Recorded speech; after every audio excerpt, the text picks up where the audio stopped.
7h-10h sur Radio Courtoisie, suivez la ligne droite.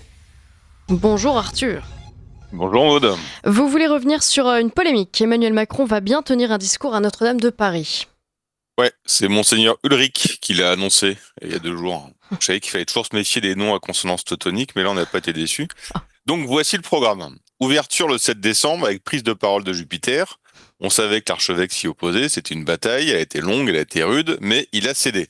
Alors il nous explique, je cite, le président de la République prendra la parole pour dire nous avons tenu le pari dans la cathédrale et non sur le parvis.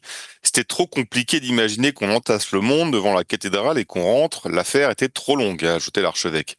T'as raison Gaston, ça fait juste 5 ans qu'on a ce temps, donc 3 heures de plus, je pense pas que ça aurait changé grand-chose. Ensuite, il nous donne quelques détails supplémentaires. On va peut-être couper un ruban, comme lors de l'ouverture de la MJC de Jean Jaurès à Bobigny, donc tout de suite ça fait rêver. Mais comme il veut nous rassurer, il nous dit aussi, ce qui est sûr, et c'est surtout, c'est que je vais frapper à la porte de la cathédrale pour signifier que de nouveau le clergé et le peuple sont dans la cathédrale pour le service de Dieu. Sauf que je vous parie la perruque de Bouclet, que le peuple au service de Dieu, il aura même pas strapontin pour lui.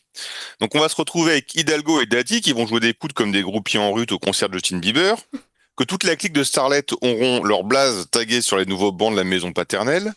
Alors après, on peut imaginer que Carla et Sarko feront des selfies, que Brigitte se grattera les roustons, enfin c'est ce qu'affirmera Borowski avec une photo méga pixelisée le lendemain.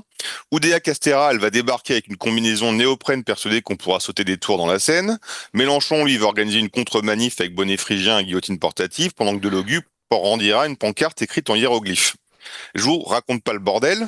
Alors paraît que même que Paul McCartney sera de la partie, alors ça c'est plutôt la bonne nouvelle. Parce qu'on aura pu se retrouver avec Nakamura et la garde républicaine qui faisait la danse des canards derrière l'hôtel.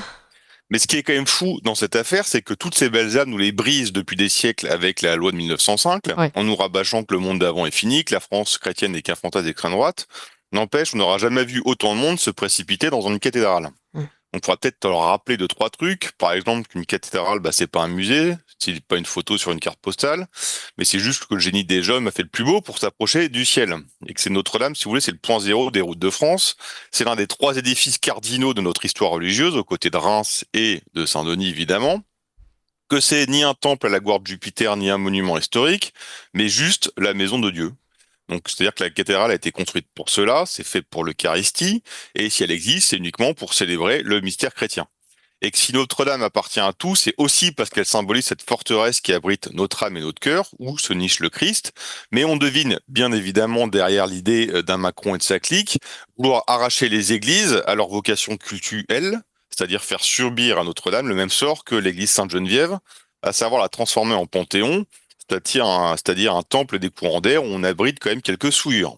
Et quiconque a assisté à une messe à Notre-Dame, quiconque a déjà senti le souffle de 1000 ans de foi emplir la cathédrale lors de l'office, quiconque a déjà admiré la splendeur de ses voûtes et la lumière filtrée par ses rosaces, ne peut se résoudre à l'avoir souillée par un petit homme contaminé par l'hubris.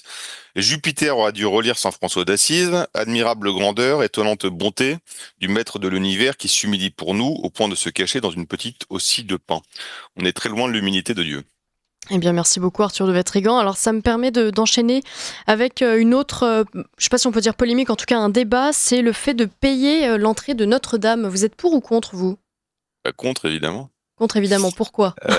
Question d'un point de vue juridique, je rappelle que quand l'État a récupéré toutes les églises, ils ont garanti que jamais ça serait payant, et que jamais il serait de l'argent dessus, premièrement. Alors ensuite, on peut dire oui, c'était il y a un peu d'un siècle, donc ça a changé.